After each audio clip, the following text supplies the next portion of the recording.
Hello everyone, myself Akshat Vyas and this video is being made as a part of DCC assignment given to us by our faculty Mr. Sunny Raikwar sir.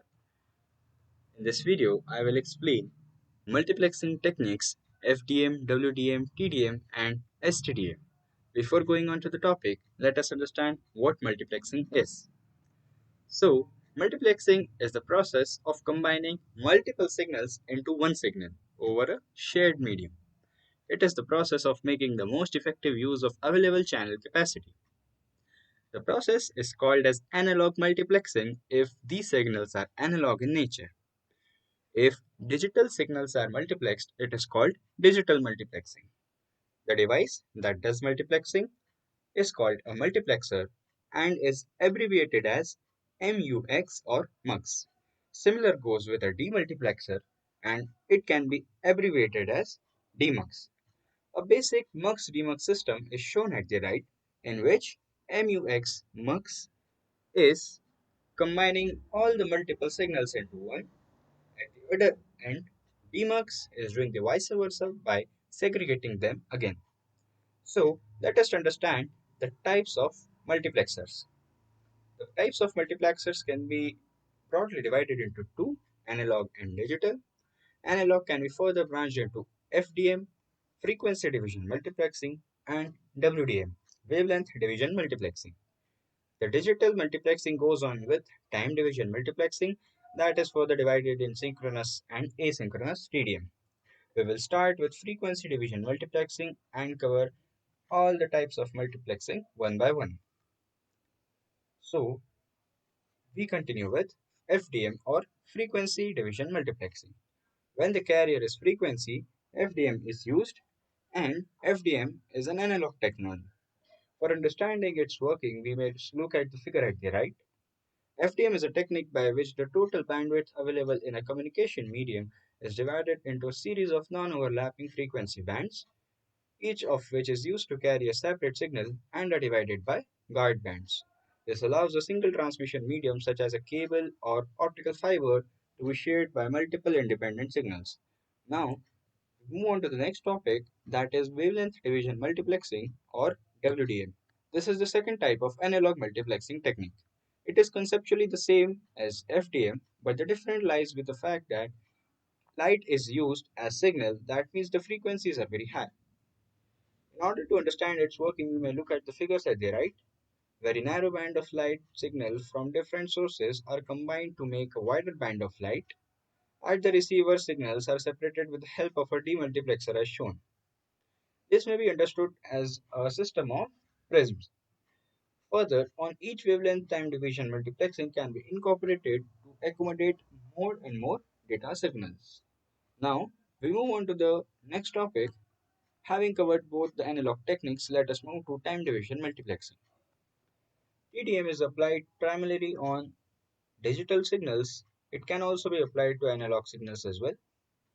In TDM, the shared channel is divided among its users by means of time slots. Each user can transmit data within the provided time slot only. Digital signals are divided in frames equivalent to time slot, that is frame of an optimal size. It can be transmitted in given time slot.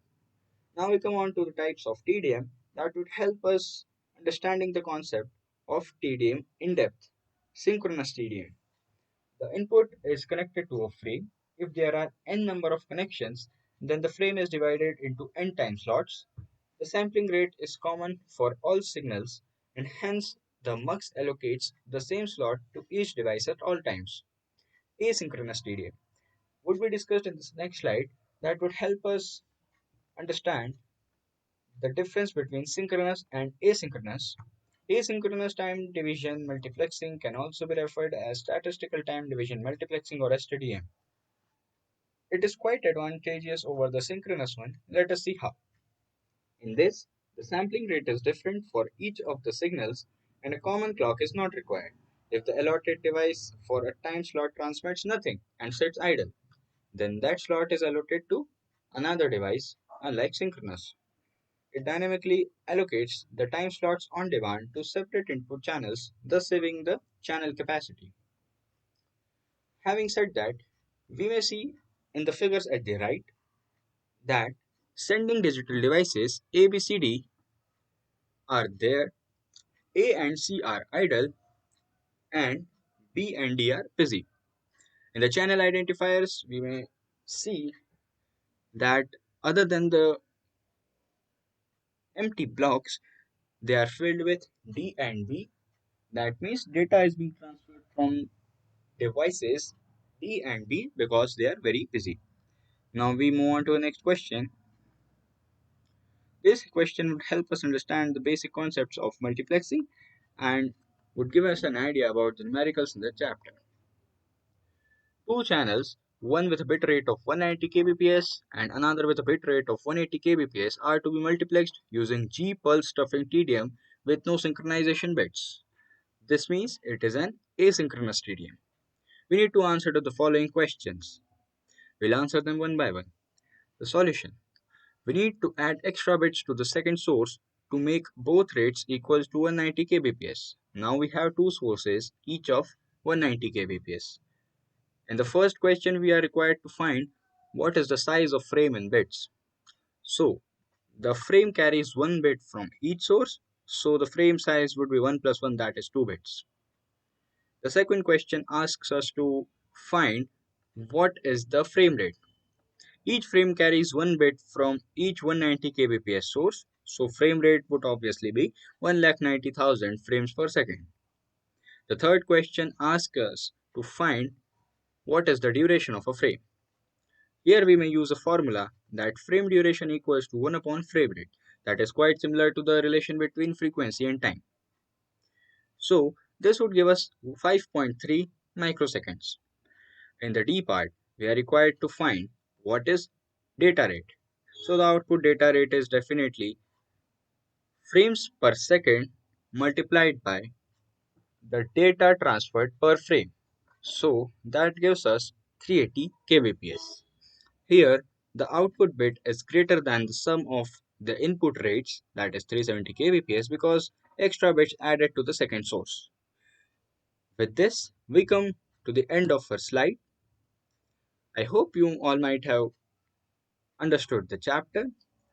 Thank you for listening to the end. The references used in this slide are as follows. Thank you.